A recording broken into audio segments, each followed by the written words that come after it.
Hello and welcome to Make Your Business Human, a timely and engaging look at this new world of business. So whether your goals are to develop the next generation of leaders, motivate your sales team, or just better understand your customers, making your business human is about understanding the seismic shift that both customers and employees have undergone in the last 10 years. And that shift should have all of us rethinking how we engage with each other. What I am here to do today is just help us refocus on the important parts of being human. Those things, those similarities that we all share, those common bonds, because when we focus intentionally on the similarities that we share, it makes it for a better customer experience, it makes it for a better working environment and the types of places that people want to do business with and people want to work for. Unfortunately, the reason we have to have that conversation now is because somewhere along the way, we stopped being human with each other.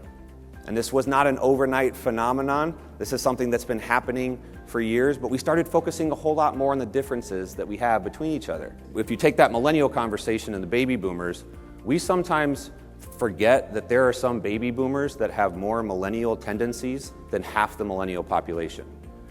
But when you put people into a box, what happens is it becomes a lot easier to talk at them. So as I went and I looked and I tried to find what are those similarities, what are those things that bring us together? What are the things that all millennials and baby boomers and all men and women could understand and believe in? I've come up with what I call the 4 human truths. My goal with every audience, regardless of the topic, is to simplify the conversation. And the 4 human truths are a way that we can help move audiences away from the differences that we share and more focused on how we move together. Now, during the course of a keynote, I will hit on all 4. We'll talk about 1, as humans, how we are all in search for community and how we can better find it and build it in the workplace and in our personal lives. Number 2, how we can celebrate failure a little bit more and use it to reject the fear that is permeating organizations and teams. Number 3, how our perception of time can impact our priorities. And lastly, how we can take ownership of our choices. We've got a lot of choices to make. And we have choices in how we're going to act. We got choices in how we're going to respond. And when you think about our ability as humans, we have this ability to understand that our actions, our reactions, our communication, what we do and say, it's a choice. Nobody's making us do anything. We have this ability as humans to make these choices. So own it. Own the choices that you make. Own the choices, the email that we put, anybody else put like the email in the draft folder?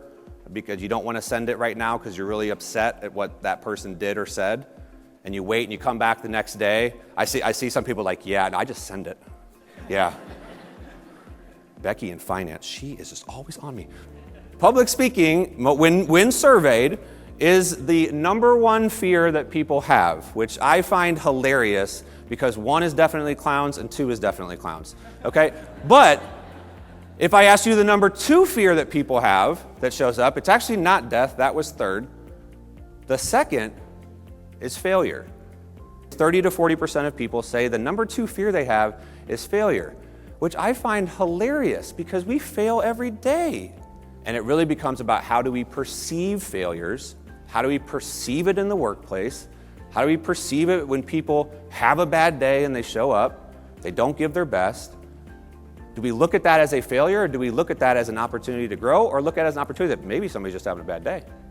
Is your team, is the relationships that you're building with your customers, do they know that it's okay to fail and that you'll be there to support them and build the community up like you've been talking to them and building them up with them over the years?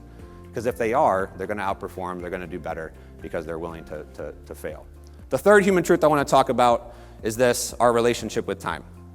That is another thing that as humans we are all experiencing, whether or not we know it or not, or whether or not we just try not to think about it. But the reality is our perception of time can impact our behavior, and it can impact the behavior of people around us. I'm sorry to use another parenting example. I know everybody in the room is probably not a parent, but I think even if you're not a parent, you can understand this. That when you are a parent, especially with like really younger children, maybe under the age of 10, there are some days that are excruciatingly long. And this last year, we've experienced that, like trying to get work done when you got people knocking on the door coming in. I want to show you a drawing. It's like working. But we also know that if you talk to people whose kids are not out of the house, they'll tell you that the years are short. So which one is it? Are the days long or the years short? Maybe it's both. I do think it's funny, though, when you talk to these parents, though, they tell you really ridiculous, cute things like, oh, cherish the younger years, little kids, little problems, which I don't think that's the case. I think they're big problems. I think they're real big problems sometimes. If I asked you right now, what's the most important thing to you in your life? Does it match where you're spending your time? Does it, because if I ask people where your priorities, a lot of people say meetings, right? Well, my calendar runs my day. It's the meetings. It's, in some cases, we just don't know. We don't know where our priorities are at. And so if we can figure out those moments, if we can figure out what is most important to us, then we can make sure that we're allocating the right resources to that. But from a customer standpoint, when we understand their priorities and what's most important to them, then we're also well positioned to help them succeed in what they're trying to do.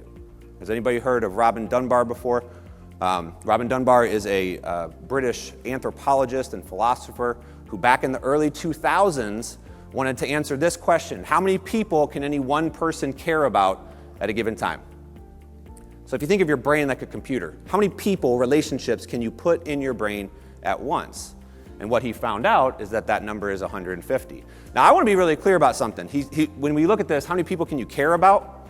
There is no limit to the number of people you can care about. I don't know everybody in this room, but I should absolutely want to see each one of you successful, happy, living a fulfilled life. So there's no limit to the number of people I can care about.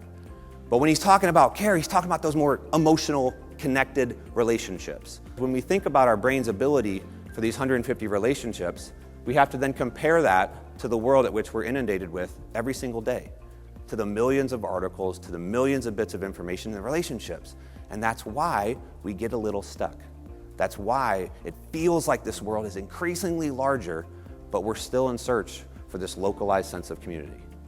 And so the question I have to ask you all is, how intentional are we being in finding our community?